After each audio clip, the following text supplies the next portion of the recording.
All people should have a voice in their community and the opportunity to enjoy a high quality of life. This is the vision of the Tao Foundation, being led by our guest on today's episode of our series, Being a Savvy Leader. Our guest, Emily Tao, is making this a reality by using her power and influence to convene people, support networks, and build coalitions. I wanted to create a safe space to have uncomfortable yet transformative conversations that move people, amplifying the voices of those who are underrepresented and who inspire positive change. I'm Toni Williams, and this is Brooklyn Savvy. Hi, Emily. Hey, Toni, great to see you. You know what? First of all, thank you for joining us. And I am just a fan. I'm so impressed by your work. I'm so impressed by the approach that you take to your work. The more I learn about you, as I did in this research, I'm just glad you're alive, Emily. I'm glad that there are people like you alive. And I mean that, Brooklyn. I mean that. Anyway, let's talk about the Tao Foundation. Now, I know about the Tao through Brooklyn College. I used to be the chair of the Brooklyn Center for the Performing Arts, and we were always talking about the Tao Center. But I thought it was just art and culture. So talk to us about the Tao Foundation and why it was started. Well, the Tao Foundation was started by my parents, Leonard and Claire Tao, and they met at Brooklyn College. Ooh, they sweethearts. Yes, they were definitely sweethearts, and they pledged their love to each other under a copper beech tree on the campus of Brooklyn College, which, as you know, has beautiful trees and flowers. Isn't it a beautiful, beautiful place? But anyway, I'll let you continue, but I just love the way Brooklyn College looks, yeah. So, you know, my parents grew up in pretty challenging circumstances, and they really had to fight to go to college, and they were lucky because at that time Brooklyn College was free, although they always say that they had to pay $25 to register, and that was very hard to come by. Can you believe that? Yes, in those days. Yeah, yeah, and they not only met each other, but their eyes were open to the world of higher education, arts, travel, and they started to envision a life outside of the neighborhoods where they grew up, and you know, built a beautiful life together with travel, business, you know, really striving, working hard, very entrepreneurial spirit, but their roots were firmly in Brooklyn. And that's where they originally raised their family. I was born in Brooklyn, and they have stayed very, very dedicated to Brooklyn College. They feel indebted to the opportunities that they were offered there, and they want to offer those types of opportunities to others. Well, I have to say, my daughter graduated from Brooklyn College this past May, got her graduate degree, where we were singing happy birthday to your dad. So that was touching. 94 years old. And I'm glad that someone who is giving so much gets an opportunity to be celebrated. Well, it was a tremendous honor for him. And it was so joyful to be celebrated in that way, and also just to be in the room with all of the graduates and their families and seeing the fruits of you know, the outcomes of all the investments in the Performing Arts Center, support for students and faculty members, outstanding teaching awards, fellowships. We have a large portfolio of things that we support at Brooklyn College. No, I think that's really amazing. But I must say, what I was really attracted to was the idea of your approach to philanthropy. You know, there's the traditional philanthropy, which I think I was a part of when I worked at Con Edison. We would write the check. And then there's the venture philanthropy, where you find organizations that are doing what you honor and you support them. But then there's catalytic philanthropy. If you could talk about that in relationship to the work that you're doing at the Tao, I think that would be something our viewers would love to hear. Sure. I mean, a catalyst is something that ignites change. So we feel at the Tao Foundation that writing checks to nonprofit organizations isn't enough. We feel that we are blessed with privilege and access. Many of the organizations and people we support don't necessarily have that, and so we see ourselves as connector, facilitator, network builder, storyteller. And like it or not, we have a platform that others don't have. And so we feel it's part of our responsibility to actually participate in the change that we'd like to see happen, not just stand on the sidelines. And let's talk about some of the changes that you want to see happen. And I'm going to kind of steer us into the work that you're doing in juvenile justice and the formerly incarcerated. Why did you decide, or how does the Tao Foundation decide on those aspects that you want to change? And we can start with that one right there, since it's obvious the work that you're doing. Sure. Well, it wasn't something that we came up with, that we knew anything about. We found out through our general work supporting organizations that work with disadvantaged youth and families that there was a subset of children who were essentially being thrown away by society, who were being written off as beyond help. And so I went and did some investigation for myself, and I went to youth detention facilities and saw young girls, children in cages. And you know, this is something that's come to the attention of our nation in a different way more recently, but we've been locking up children in this country for decades. So we were moved to, no other private foundation in our area was even thinking about this issue. So we started to interview system leaders, nonprofit organizations, advocates who were touching the lives of children who were incarcerated, and we made a decision that the Tao Foundation could actually make a big difference if we started to both fund and get involved in some of the systems change. So what does involvement look like? Can you talk to about what you do in the advocacy space? Well, in the convening space, perhaps that's, You know, it wasn't a natural thing that came to us right away. We, like many foundations, we kind of got into the work by funding direct services that were organizations that were working directly with children and families. But it just wasn't enough. We saw 5 kids, 10 kids, 50 kids. You know, it just didn't seem like we were having enough of an impact. And what about all the systems, education, justice, health, mental health, that were affecting those people's lives? So we started to think about what kind of role could the Tao Foundation play that would bring people together who could really make change happen at a systemic level, and then help maybe thousands of kids or tens of thousands of kids. And so we sort of accidentally fell into coalition building. In that way, we ended up building relationships with some of the biggest disruptors and change makers in this field. And then as a foundation, instead of just funding programs and services, we started funding the gathering of those, the facilitated conversations, the support they need to schedule meetings and get together, the strategies of how to address the really deep racial and social divides that we see that allow certain populations to be overrepresented in our justice system. Well, I was thinking about that area in terms of the building of coalitions and the relationship building. You know, how did you manage the fact that you're bringing so much wealth or access to wealth to folks that need it, but being able to have some sort of parity in terms of what they're bringing to the table as well? Well, the important thing as a funder is to support the work of those leaders and then get out of the way.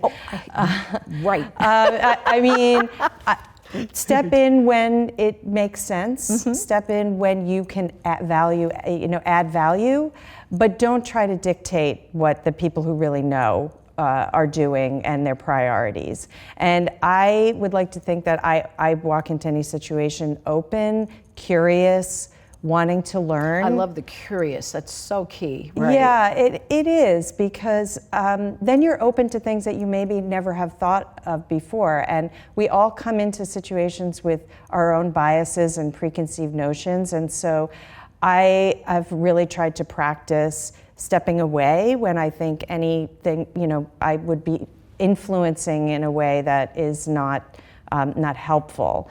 And other times, if I'm asked to facilitate a meeting or get a program that's being supported by a state agency, might not feel comfortable talking to the leader of that state agency because they might jeopardize their funding situation. But if the Tao Foundation brings those people together in conversation, then it's sort of an opportunity for them to be truthful and really share.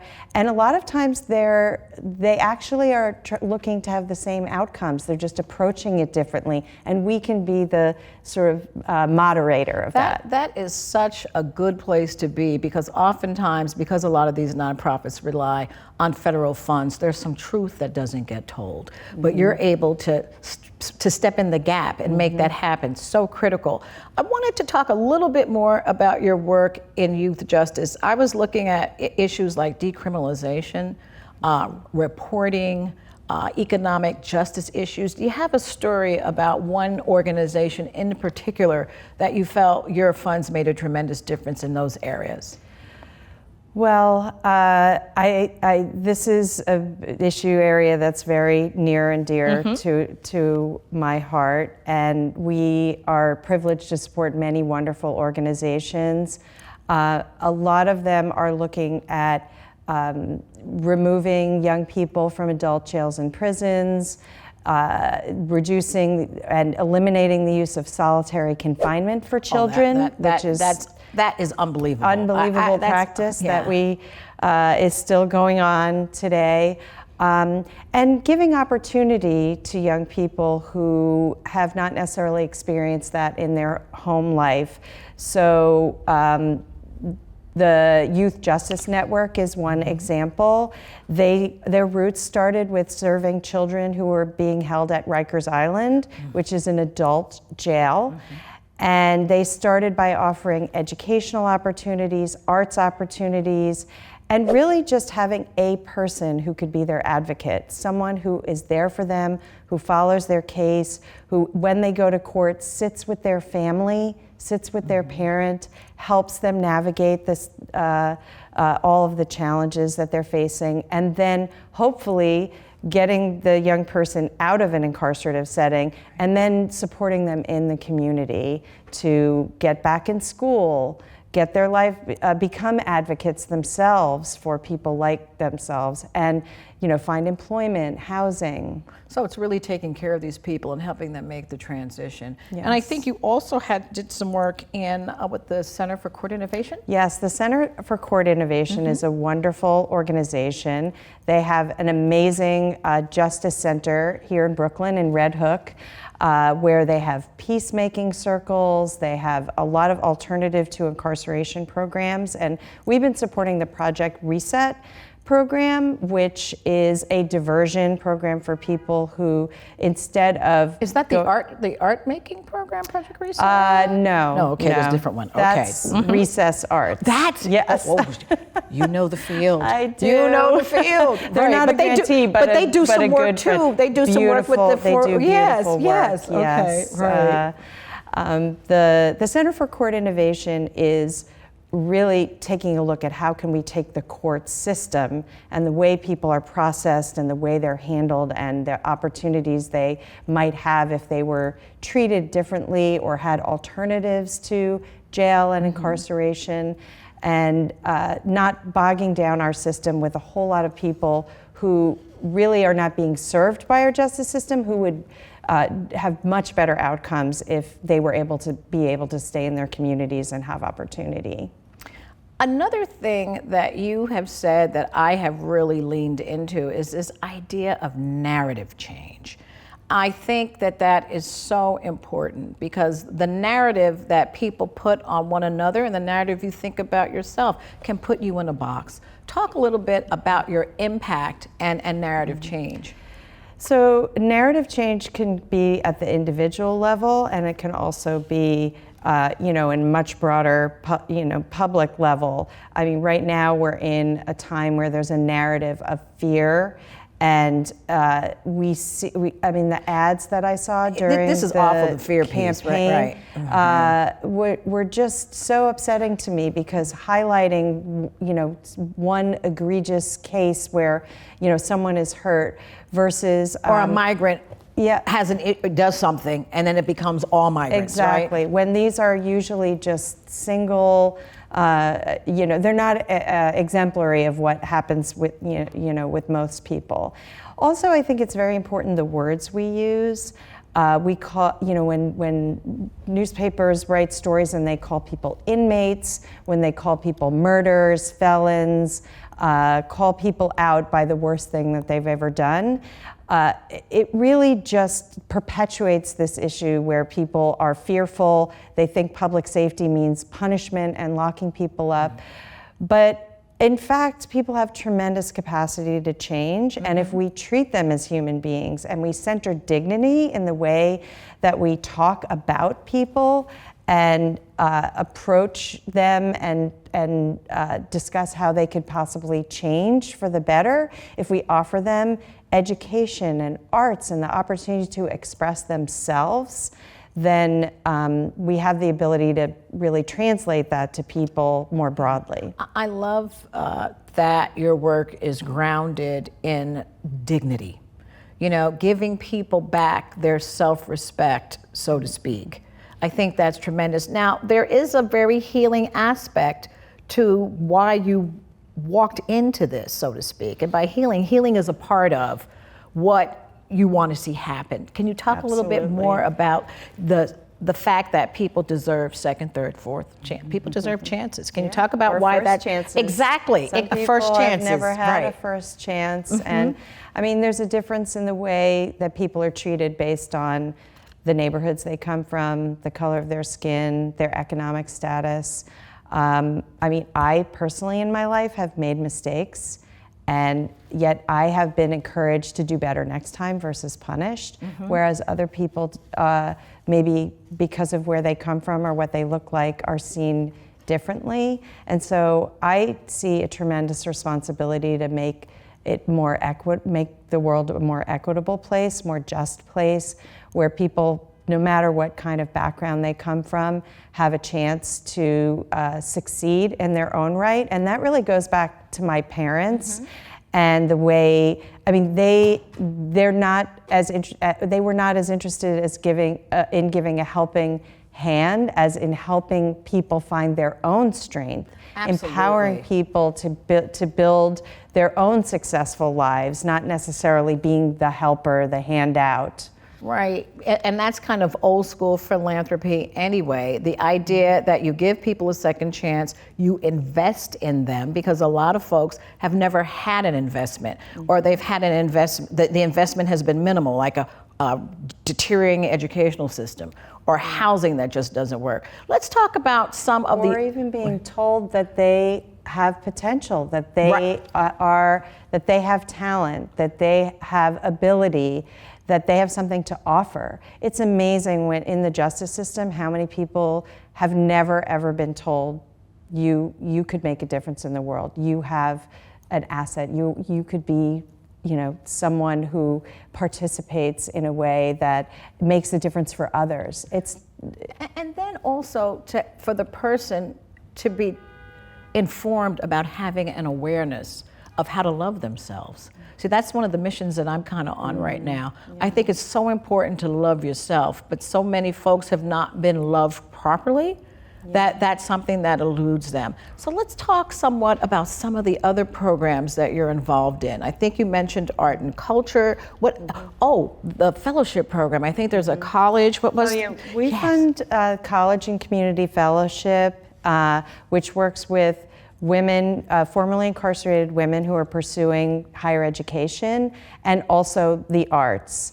That's just one example. We fund many, many programs, but I'm a big proponent of education in the arts for people who have not necessarily had that chance before. No one has believed in them. And through theater and fine art, people can express, and writing, people can express themselves in a way and actually find that loving kindness that has not been offered to them before. And an organization like College and Community Fellowship, it's a small investment financially, but it's such a huge investment personally in women who have really never seen themselves as scholars, as leaders, as parents, and just with a support network and access. These women are changing the world. Vivian Nixon, who is the former leader of College and Community Fellowship, is someone who I've gotten to know very well through our work. And, she has gone on to get advanced degrees in writing. She is writing her own book now, and also as a leader for others through the Justice Lab at Columbia University, teaching there, teaching other students who are coming up through non-traditional backgrounds. And those role models are so key to others being able to see their lives outside of prison, because so often people do end up going back because the vision. And it's not just vision, it's the tactics to be able to make these things happen for yourself. Now, you gave 10 innovation grants. You want to talk about your innovation program? Sure. The Innovation Fund is actually was created and supported by a subcommittee of our board led by my brother Frank and the 3 grandchildren in our family who are on our board of directors. And they came up with the idea to put an open call for applications for organizations that we had never supported before, who had brand new ideas working in gun violence prevention, early intervention in schools, and children's mental health. Ooh, interesting. And we had over 400 applicants. It was a very, very difficult task to narrow it down, but we also, for the first time, invited external reviewers to help us narrow the choice. And usually it's our board making the decisions and our staff. This time we invited people who had lived experience or scholarly experience. So we had the range from people who had firsthand experience with gun violence and mental health to people who were working in organizations that were doing that work to people who are at the lead, cutting edge in research and scholarship. So it was, I think, a foray into a new kind of form of participatory grant making that I'm really, really excited about it. And I credit anything you could tell us about gun violence? Because that's such a, look at the mass shootings that we're having. This is a terrible social ill. It is a terrible social ill. And the thing that when you go back to narrative, you know how much time we spend talking about the perpetrator of this violence versus the communities that have suffered? And the stories of why, why do people need access to weapons? Why do people decide to do a racially motivated killing? And I don't have the answers, but we do invest in particularly looking at gun violence as a public health epidemic, not just in the public safety side of it, but what does it mean to have healthy, vibrant communities that are free of violence, where people feel safe? How are you, or if you're pushing equity in the philanthropy space in general? Well, I do think it's a big problem that foundations and philanthropists, they talk the talk, but they don't walk the walk. And I was just telling you a story about how we brought in external reviewers for our innovation fund. Sometimes being a great leader is knowing when to step out of the way and to let others lead. And I would like to think that I, as a leader, am a person who offers support and approaches people with kindness, but also I expect the best from the people who I work alongside, the people who work for me, and I'm for sure myself. they appreciate it, but they appreciate it because you'll attract the right people, right, with that expectation. And I love watching people grow in their own leadership, and that's been one of the great joys for me in my role, both in my family, because I run my family foundation, seeing the next generation of leadership come to be in our boardroom. And also externally, I mean, one of the things that's a big focus at the Tao Foundation is funding organizations that support youth leadership development and leadership development for currently and formerly incarcerated people, people who are non-traditional leaders, who you don't think, oh, they went to Harvard, they went, they have a pedigree. But oftentimes they can have the most powerful voice. But they do need mentorship, coaching, opportunity, and that's something that I feel very deeply invested in. And now this is a tougher question because, again, we're talking about racial justice. So we know that we live in a system that is racist. How do you enter into those conversations with the folks that you're mentoring, or do you enter into them? How does that, because if one wants to move the needle on racial justice, we have to talk about it. Yeah. And we have to act like it's real. We can't act like it's not me, because we all live in this sea and we have kind of a conditioned mindset. How do you approach that inside the foundation? Absolutely. Well, we name it. We talk about it.